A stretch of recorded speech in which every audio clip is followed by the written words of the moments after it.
मुंबईतील वांद्र्यामधील झोपडपट्ट्यांच्या पुनर्विकासासाठी अन्ना हरकत प्रमाणपत्र जारी करा. खासदार वर्षा गायकवाड यांची संरक्षण मंत्री राजनाथ सिंह यांच्याकडे मागणी. विधान भवन धमकी प्रकरणी ईमेल पाठवणाऱ्या अज्ञाताच्या विरोधात गुन्हा दाखल. मरीन ड्राईव्ह पोलीस ठाण्यामध्ये गुन्हा दाखल. कोल्हापूरमध्ये महाविकास आघाडीचे नगरसेवक आक्रमक. फेरीवाला पथविक्रेता समिती अधिसूचित न केल्याच्या निषेधार्थ आंदोलन. लाक्षणिक साखळी उपोषण करत वेधलं सरकारचं लक्ष.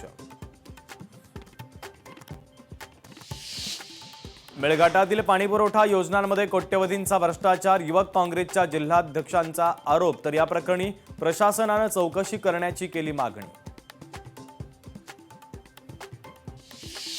गॅस दरवाढ आणि तुटवड्याच्या विरोधात वर्ध्यात काँग्रेसचं आंदोलन. चूल पेटवत सरकारच्या विरोधात घोषणाबाजी. गॅस दरवाढ तात्काळ रद्द करण्याची काँग्रेसची मागणी. कल्याणमधील गॅस सिलेंडर एजन्सीच्या बाहेर नागरिकांच्या लांबच लांब रांगा. अफवांवर लक्ष देऊ नका, गॅसचा तुटवडा कमी होणार नाही. एजन्सी कार्याध्यक्ष महेश तपासेंचं वक्तव्य. विदर्भात पुढील 2 दिवस उष्णतेच्या लाटेचा येलो अलर्ट जारी. हवामान विभागाकडून नागरिकांना सतर्कतेचं आवाहन.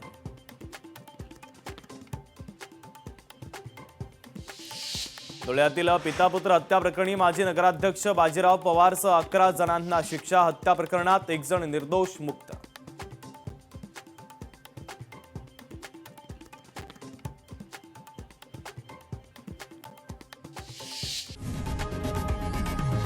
लोकशाही मराठी ऐका, पहा, जागरूक रहा.